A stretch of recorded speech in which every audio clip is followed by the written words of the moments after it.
episode of Slowboat Sailing, you will see two easy hikes that you can do from the anchorage in the Bay of Virgins, Fatu Hiva. The first involves hiking from Omoa to the Bay of Virgins, and the second is a hike to a waterfall 1 hour outside of Hanavave.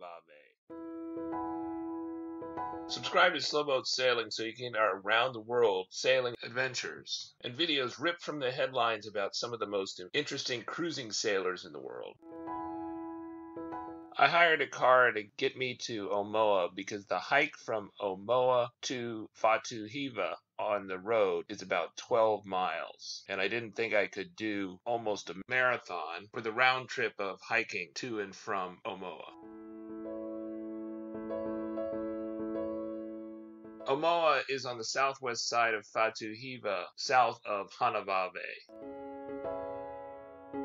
Here in Omoa, Fatu Hiva, and I got a ride from Bridget and her husband, and they brought me to Omoa, which was about an hour and a half car ride to Omoa for the 10 miles. I'm hoping it'll be about a 4-hour walk. I thought it would be too much to walk to Omoa and back in one day. So because I missed the ferry in the morning, I got a car ride. Supposedly the ferry is only 7,000 CFP, or about $70, versus the car ride is about 10,000 CFP. You know, if you saw the road, you'd understand why it's so expensive. It is a better walking road than a driving road. There were no other cars on the road when we drove to Omoa. You may be able to see behind me that there's a pretty big surf running here, even though Omoa is in the leeward side of the island, just like Hanavave in Fatu Hiva. It's not a very popular anchorage among cruisers, and I think the only cruiser that did anchor here complained about it, said it was definitely not an overnight anchorage. The swell runs pretty high, it doesn't seem like there's much protection, so the Bay of Virgins is really the preferred anchorage in Fatu Hiva.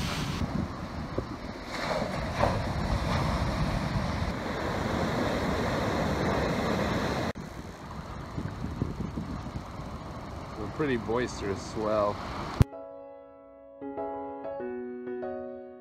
Omoa seems like a bigger town than Hanavave, and it seems to go far back into the interior as the valley is bigger. It has a store that's much better than the store in Hanavave, so if you need to provision, it might be worth a look, but it's expensive to get there. From the boisterous dinghy landing, just follow the road along the bay, and eventually that's going to go up and lead you to the road to Hanavave, or the Bay of Virgins. That's the road you want to take, up towards the shoreline and up into the hills. Take a left at the aqueduct here. As a general rule, you want to head up on these roads. Cell phone tower. The signal gets worse after this.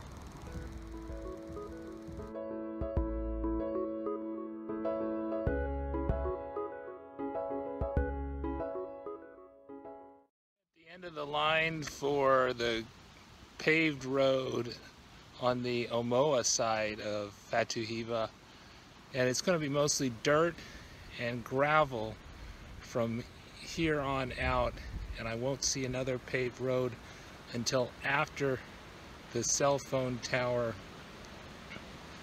mountain on the Hanavave or Bay of Virgins side.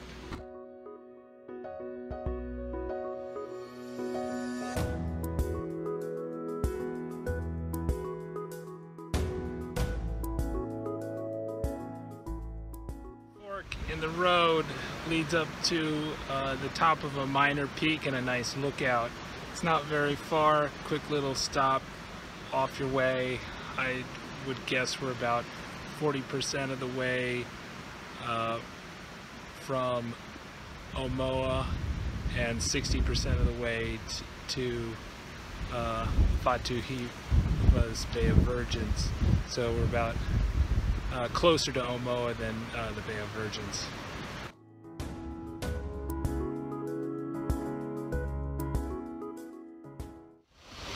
I'm at the top of a peak near the road. It's a little windy up here. I'm glad the trees are here to block the wind a little.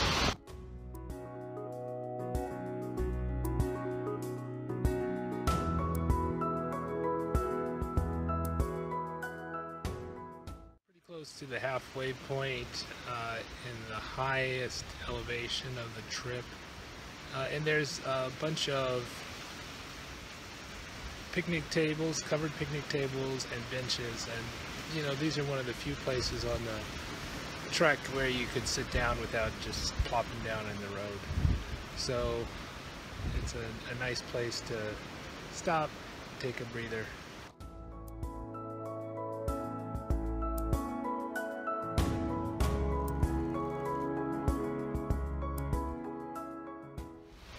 So I'm almost out of batteries halfway here, but you can see the last half of the hike by watching our previous video, which takes you from Hanavave to the cell phone tower, which is much of the last half. So that takes you on the last quarter of the hike from Hanavave, but just in a reverse order.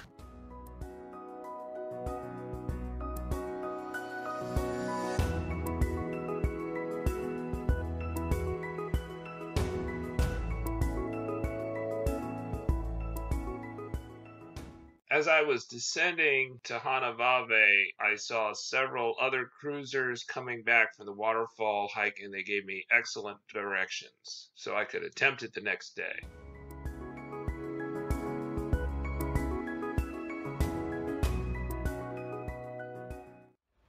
I'm gonna hike to the Cascade Vai-i-Nui near Hanavave, the village where the Bay of Virgins is located.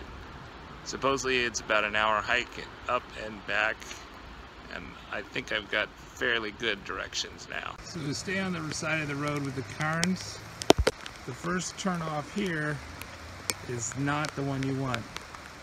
You want to stay with the cairns. Here's the second cairn. You do not want to go up the hill.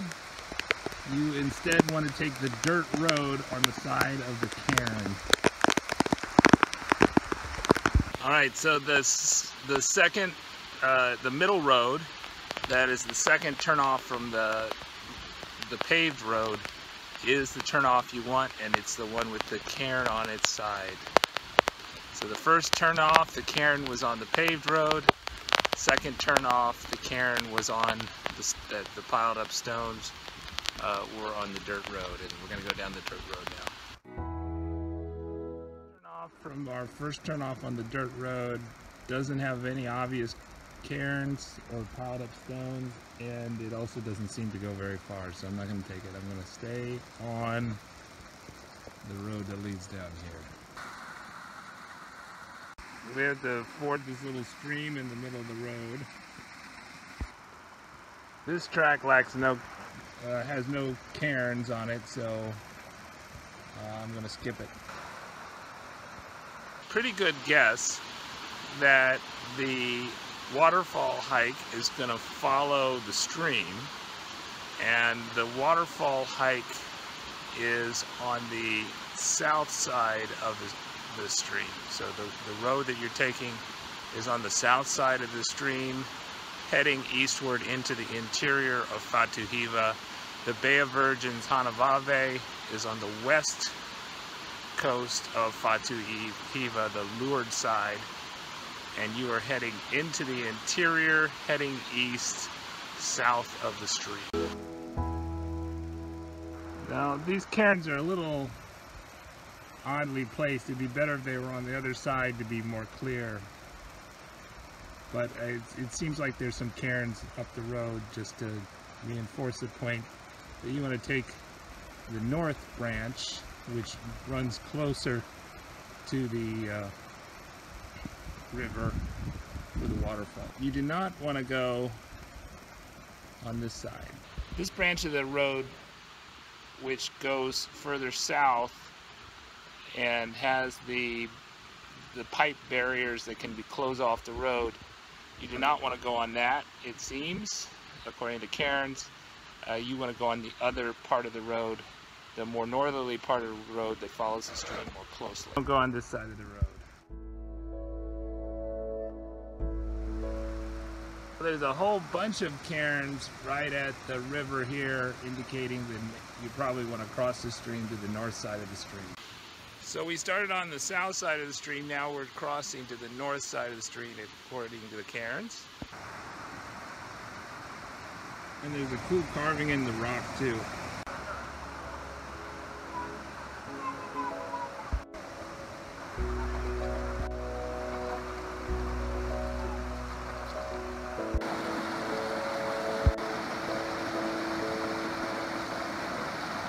So you saw the problems that the crew of the Sputnik had fording the streams. I had a similar problem, and I was very happy that I didn't get wet and didn't dump my bag. But I did have to take my pack off midway and toss it. After the fording the stream, as you head north of the stream, then you are on just a mud path through the grass, so there's not much to it. After the mud path comes out of the grass, it widens out and it's a little bit better and rocky.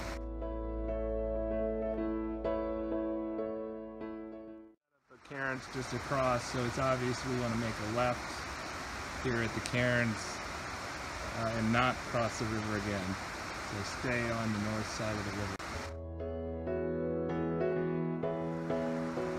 Rare break in the canopy at the cairns too. But it's nice to have the cairns to tell you you're on the right track. And a little cairn to the left, and another one to the right, although this trail is fairly clear. We're starting to gain some elevation in this rocky path here. Cairn in the foreground and cairn in the background. Cairns show the trail goes up. Bit of a tight squeeze through this rock, but the view on the other side of it is worth it.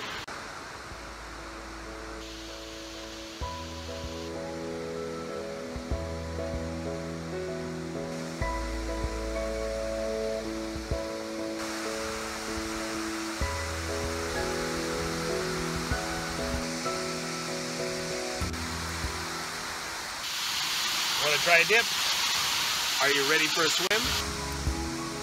Sandals come in handy if you want to wade out. The rocks in the pool are a little sharp. Water is cold. Now, the mosquitoes seem more intense by the waterfall than even on the trail. So you definitely want to spray yourself down well. I want some bug spray with DEET because there are a lot of mosquitoes on this trail.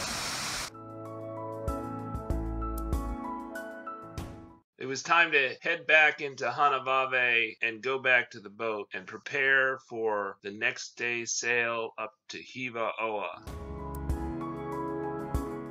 Subscribe so you can see the snafus in that trip, and don't forget to hit the bell notification icon so you won't miss any new episodes of Slowboat Sailing. This episode was brought to you by viewers like you and Mantis Anchors on patreon.com/slowboatsailing.